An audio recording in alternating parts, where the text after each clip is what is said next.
This is Teryl Roper, Extension Pomologist at Utah State University.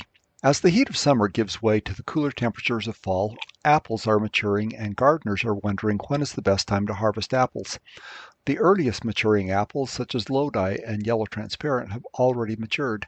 These summer apples have a short shelf life and need to be used immediately for eating or applesauce.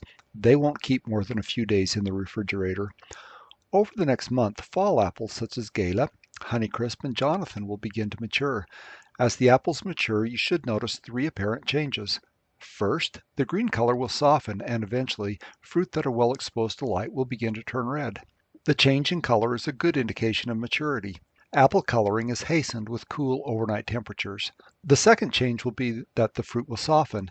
You can feel this by giving individual fruit a good squeeze in your hand. Your thumb should perceive a slight give as the fruit softens. This is also a good indication of fruit that is ready for harvest.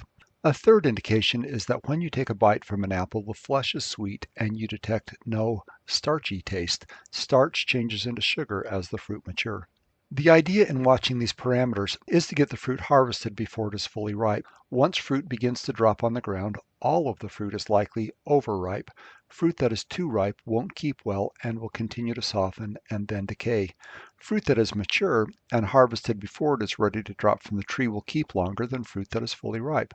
One other thing to keep in mind is that in general, fruit matures from top to the bottom and from the outside to the inside.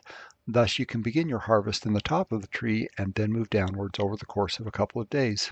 In order to get the highest quality apples, you'll need to spend a little time tasting, squeezing, and examining your apples. Harvesting fruit at the correct time will give you the best quality fruit. This is Teryl Roper, Extension Pomologist at Utah State University.